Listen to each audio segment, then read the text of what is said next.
آج کا عنوان ہے ہمارا نبی رحمت شفیع امت جانب عالم صلی اللہ تعالی علیہ وسلم کے حقوق کہ جن کا ماننا اور جن کو سر تسلیم جن پر خم کرنا ہر امتی کے اوپر لازم ہے۔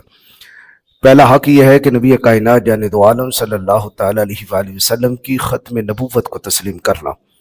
آقا کریم جانب عالم صلی اللہ تعالی علیہ وسلم کو اللہ رب العالمین نے اس جہان میں سب انبیاء کے آخر میں مبعوث فرمایا۔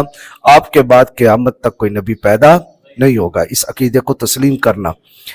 آپ کا آخری نبی ہونا یہ قرآنی آیات اور بکثرت احادیث رسول صلی اللہ تعالی علیہ وسلم سے ثابت ہے اور اجماع امت سے ثابت ہے، یعنی یہ ایسا مسئلہ ہے جس پر امت کی کوئی دوسری رائے نہیں ہے۔ پوری امت اس بات پہ متفق ہے کہ آقا کریم جانب عالم صلی اللہ تعالی علیہ وسلم کے بعد کوئی نبی پیدا نہیں ہوگا، اور جو اس عقیدے کو تسلیم نہ کرے وہ دائرہ اسلام سے خارج ہے۔ آقا کریم جانب عالم صلی اللہ تعالی علیہ وسلم کی ختم نبوت کو اللہ نے بیان کرتے ہوئے فرمایا، ما کان محمد ابا احد من رجالکم ولکن رسول اللہ وخاتم النبیین۔ خود آقا کریم جانب عالم صلی اللہ تعالی علیہ وسلم کی احادیث مبارکہ کی بعض محدثین نے جب تعداد معین کرنا چاہی تو 210 سے زیادہ احادیث اس مضمون پر جمع کی کہ نبی پاک علیہ السلام نے خود فرمایا، انا خاتم النبیین لا نبی بعدی، میں آخری نبی ہوں، میرے بعد کوئی نبی نہیں آئے گا۔ یہ پہلا حق ہے۔ دوسرا حق کیا ہے کہ آقا کریم جانب عالم صلی اللہ تعالی علیہ وسلم کو عالمگیر نبی تسلیم کرنا، یعنی آپ ایک خطہ کے نبی بن کے نہیں آئے، ایک قوم کے نبی نہیں بن کے آئے، بلکہ ساری کائنات کے نبی بن کے آئے۔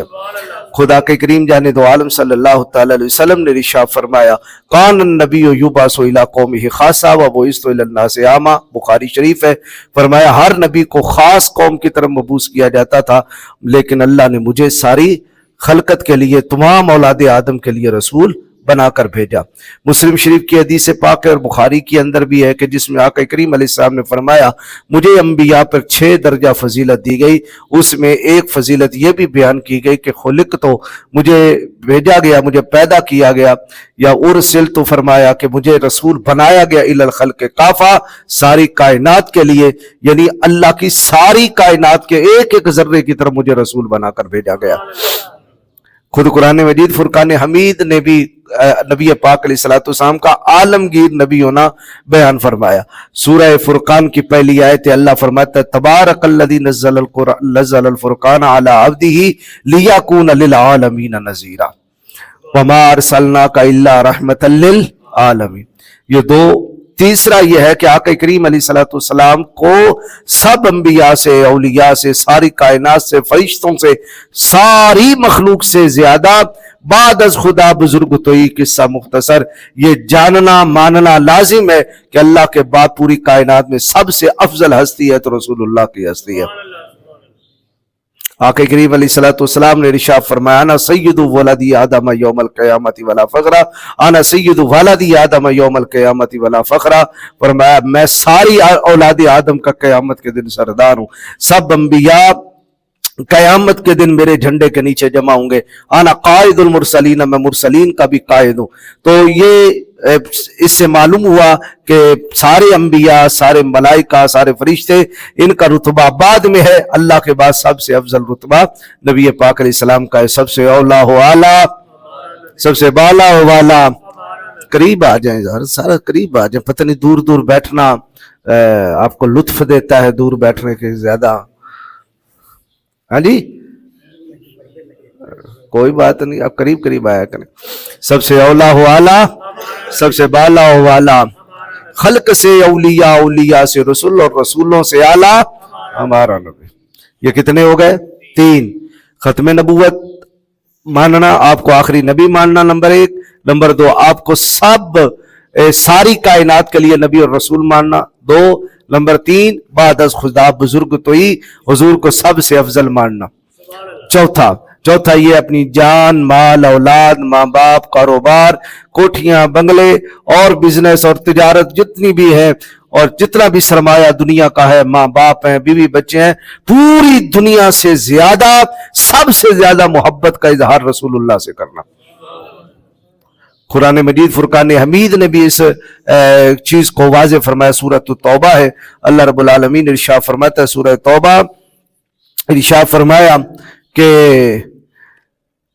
قل ان کان آباؤکم وابناؤکم واخوانکم وازواجکم وعشیرتکم واموال اقترفتموها وتجارة تخشون کسادها ومساکن ترضونها احب الیکم من اللہ ورسولہ وجہاد فی سبیلہ وتربصوا حتی یاتی اللہ بامرہ واللہ لا یہدی القوم الفاسقین.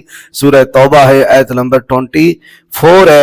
ارشاد فرمایا محبوب آپ فرما دے کہ اگر تمہارے باپ دادا, تمہارے بیٹے, تمہارے بھائی, تمہاری بیویاں, تمہارا کنبہ, تمہارا مال جس کو تم جوڑتے ہو, تمہاری تجارت جس کے گھاٹے کا تمہیں نقصان ہو ڈر لگتا ہے, اور تمہاری پسندیدہ کوٹھیاں, یہ 8 چیزیں گنا کے فرمایا اگر یہ زیادہ پیاری ہیں اللہ اور اللہ کے رسول سے اور جہاد فی سبیل اللہ سے زیادہ پیاری ہیں, تو فرمایا پھر انتظار کرو اللہ کی طرف سے ایک عذاب کا, اور اللہ قوم فاسقین کو ہدایت نہیں دیتا.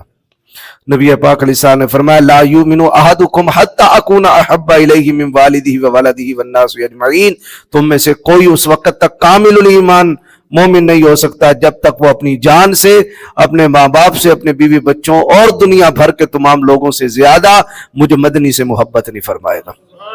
یہ کتنے حق ہو گئے؟ 4. 5واں حق یہ ہے جب کبھی رسول اللہ صلی اللہ تعالی علیہ وسلم کا نام نامی اسم گرامی کانوں میں پڑ گیا, اسی وقت درود شریف پڑھنا یہ بھی سرکار کا حق ہے. اسی وقت پڑھیں صلی اللہ علیہ وآلہ وسلم. نبی پاک علیہ السلام نے فرمایا جو مجھ پر, جس کے سامنے میرا نام لیا گیا اور مجھ پر اس نے درود نہ پڑھا, بھول گیا, قیامت کے دن وہ بندہ جنت کا راستہ بھول جائے گا. یہ درود شریف وہ عمل ہے کہ اللہ رب العالمین نے قرآن میں فرمایا ان اللہ وملائکتہ یصلون علی النبی, اللہ بھی اپنے محبوب پہ درود بھیج رہا ہے, یعنی رحمتیں بھیج رہا ہے. اس کے فرشتے بھی محبوب جان دو عالم صلی اللہ علیہ وسلم پہ درود بھیج رہے ہیں, یعنی سرکار کی ثنا کر رہے ہیں. یا ایھا الذین آمنوا صلوا علیہ وسلموا تسلیما, اے صاحبان ایمان تم بھی میرے محبوب پہ درود بھیجو اور خوب سلام بھیجا کرو. تو یہ کتنے حق ہو گئے؟ 5. 6واں حق کیا ہے؟ نبی کائنات جانے دو عالم صلی اللہ تعالی علیہ وسلم کی اطاعت کرنا. کیا کرنا ہے؟ اطاعت. اطیع اللہ واطیع الرسول, جس نے اللہ اور اللہ کے رسول کی اطاعت کی. اللہ نے بار بار اطاعت کا حکم قرآن مجید میں دیا. من یطیع الرسول فقد اطاع اللہ, جس نے رسول کی اطاعت کی اسی نے خدا کی اطاعت کی ہے. اور ایک جگہ پہ فرمایا قل ان کنتم تحبون اللہ فاتبعونی یحببکم اللہ, اے محبوب پیارے آپ انہیں کہہ دیں اگر اے لوگو تم اللہ سے بڑی محبت کا دعویٰ کرتے ہو کہ ہم اللہ سے بڑی محبت کرتے ہیں, لیکن اس وقت تک یہ محبت کامل نہیں جب تک تم میرے پیچھے نہیں چلو گے. تم میرے پیچھے چلو, خود خدا تم سے محبت فرمائے گا اور تمہارے گناہوں کو معاف فرما دے گا. نبی پاک علیہ السلام نے ارشاد فرمایا وہ بندہ کامل الایمان نہیں ہو سکتا جب تک وہ میری لائی ہوئی شریعت کے تابع نہ ہو جائے.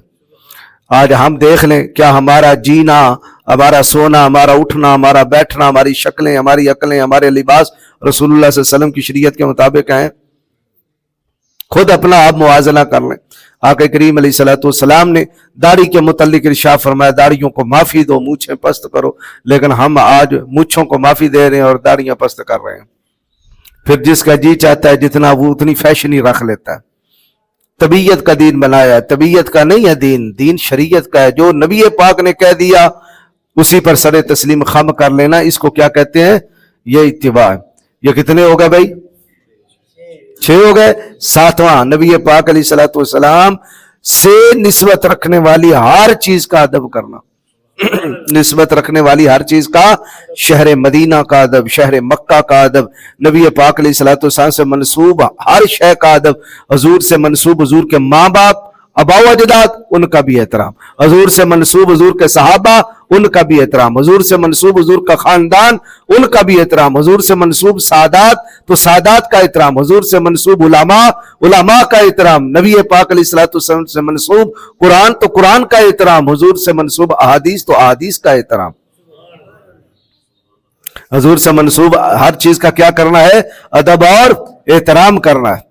تو جو ماں باپ کے گستاخ ہیں, نبی پاک علیہ السلام کے ماں باپ ابا و اجداد کے بارے میں غلط عقیدہ رکھتے ہیں, یا صحابہ کے بارے میں غلط عقیدہ رکھتے ہیں, یا اہل بیت کے بارے میں غلط عقیدہ رکھتے ہیں, یا اپنی طرف سے وہ جو جی میں آتا ہے ساتھ کلمہ بھی پڑھتے رہتے ہیں اور اپنے آپ کو مومن بھی کہتے رہتے ہیں, ان کا کلمہ صرف اوپر اوپر ہے، دل میں نہیں اترا. دل میں اترا ہوتا تو وہ حضور سے نسبت رکھنے والی ہر شے کا بھی ادب اور احترام کرتے. حضور نے خود فرمایا لم ازل انقل من اصلاب الکریمۃ الی ارحام الطاہرات. حضرت آدم سے لے کر میں اپنے بابا حضرت عبداللہ تک، حضرت حوا سے لے کر اپنی اماں آمینہ تک، میں ہمیشہ پاک پشتوں سے پاک ریموں میں منتقل ہوتا ہوا آیا. اپنی ازواج کے بارے میں حضور جانے دو عالم صلی اللہ تعالی علیہ وسلم خود قرآن کہتا ہے کہ النبی اولیٰ بالمؤمنین من انفسہم وازواجہ امہاتہم. نبی کی گھر والیاں امت کی کیا ہیں؟ مائیں، ایمانی مائیں. ہمارا ان کے ساتھ ایمان کا رشتہ ہے. تیسرا، حضور نے اپنی اولاد امجاد کے بارے میں فرمایا ادبوا اولادکم علی ثلاث خصال. فرمایا اپنے بچوں کو 3 باتیں ضرور سکھانا. حب نبیکم، اپنے نبی کی محبت سکھاؤ. وحب اہل بیتہ، ہی اپنے نبی کے گھر والوں کی محبت سکھاؤ. وقراءۃ القرآن، اور قرآن پڑھنا بھی سکھاؤ. تو یہ کتنے ہو گئے بھائی؟ 7. 8واں، نبی پاک علیہ الصلوۃ والسلام کا ادب اور احترام کرنا. حضور کی بارگاہ میں اونچی نہ بولنا.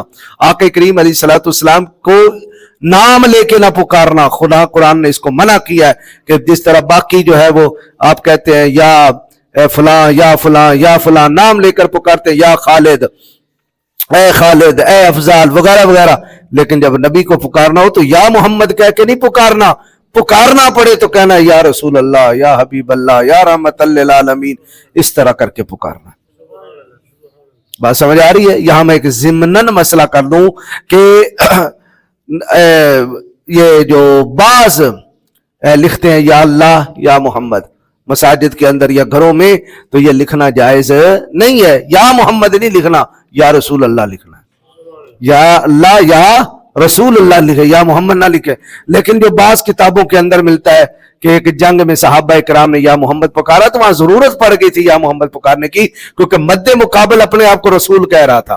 تو اگر یہ بھی یا رسول اللہ کہتے تو اشتباہ پیدا ہو جاتا کہ اس کو کہہ رہے ہیں. وہاں ضرورت پڑی کہ رسول اور نبی ایک ہی ہے اور وہ مدینے والا ہے، تو وہاں ضرورت پڑی حضرت خالد ابن ولید کو اور صحابہ اکرام کو. تو جہاں ضرورت پڑے وہاں یا محمد کہنا ہے، محمد الرسول اللہ کہنا ہے. ورنہ ادروائز عام کیا کہنا ہے؟ یا اللہ یا رسول اللہ، یا اللہ یا رسول اللہ. کیا ٹائم ہو گیا؟ ماشاءاللہ. بس جلدی جلدی سن لیں. کتنے ہو گئے بھائی؟ 8. 9واں حق کیا ہے؟ 9واں حق یہ ہے کہ نبی کائنات جانے دو عالم صلی اللہ علیہ وسلم کی سیرت کا مطالعہ کرنا. آج ہم نے بڑے بڑے ناول پڑھ لیے، بڑے بڑی کتابیں پڑھ لی، پتہ نہیں کس کس ایکٹر کی پوری زندگی پڑھ لی. کبھی ایسا بھی ہوا رسول اللہ کی ساری زندگی پڑھی ہو؟ حضور کا بچپن، حضور کا لڑکپن، حضور کی جوانی، حضور کی شادیاں، حضور کا قبل بعثت کے حالات، بعد البعثت کے حالات، مکی حالات، مدنی حالات، معجزات، آقا کریم جانے دو عالم صلی اللہ علیہ وسلم کے فرمودات، جنگیں، جنگوں کے بعد امن، امن کے بعد حضور کے اسفار، سفر، تجارتیں پڑھیں گے بھائی؟ ہاں جی. اب اس کے لیے جو بہترین کتاب ہے مارکیٹ کے اندر، مختصر کتابیں بھی مل جاتی ہیں، مفصل کتابیں بھی مل جاتی ہے. مختصر کتاب پڑھنی ہو تو سیرت المصطفیٰ پڑھیں. سیرت المصطفیٰ، یہ علامہ غلام عبد المصطفیٰ اعظمی رحمۃ اللہ تعالی کی کتاب ہے، ایک جلد میں. اگر اس پر جو ہے وہ بہترین اور کتاب پڑھنی ہے تو پرانی جو درس نظامی کے اندر پڑھائی جاتی ہے وہ نور بخش توکلی رحمۃ اللہ علیہ تعالیٰ کی کتاب ہے سیرت رسول عربی. یہ بچوں اور بچیوں کو درس نظامی کے اندر پڑھائی جاتی ہے بطور نصاب. یہ ضرور پڑھ لیں. اگر مفصل پڑھنی ہے تو حضرت ضیاء الامت پیر جسٹس کرم شاہ صاحب الازہری رحمۃ اللہ علیہ تعالیٰ کی کتاب ہے ضیاء النبی شریف، 7 جلدوں میں. کتنی جلدوں میں؟ 7. وہ مفصل، وہ علماء کے لیے ہے کہ جو تفصیل طلب پڑھنا چاہتا ہے. آخری حق نبی پاک علیہ الصلوۃ والسلام کا یہ ہے جو حضور دین لائے، نظام لائے، حضور نے جو فرمایا اس کو اپنے ملک میں نافذ کرنا. اب یہ یہاں آ کے ہم فیل ہو گئے ہیں. ہم حضور کا لایا ہوا نظام ابھی تک 1947 کے بعد اپنے ملک میں جاری نہیں کر سکے، اور یہ حق ہے. اور جب تک اجتماعی طور پر ساری امت اکٹھی ہو کے اس حق کو نافذ کرنے کے لیے جد و جہد نہیں کرے گی، حضور کے ہم اس حق پہ اجتماعی طور پہ ڈاکہ ڈال رہے ہیں.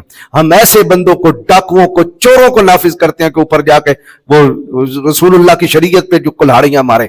بس ہماری نالیاں بن جائیں، ہماری سڑکیں بن جائیں، ہمارے میٹر لگ جائیں، بس اللہ اللہ خیر صلی اللہ. ہم نیک لوگوں کو ووٹ دے کر ان کو اسمبلی میں نہیں بھیجتے تاکہ رسول اللہ کا دین اور نظام نافذ ہو. ہم اجتماعی طور پہ ڈاکو نہیں ہیں. تو یہ قیامت کے دن ہم سے پوچھا جائے گا کہ تم نے رسول اللہ کا حق ادا کیا کہ نہیں کیا. اللہ ہمیں یہ حق ادا کرنے کی توفیق عطا فرمائے.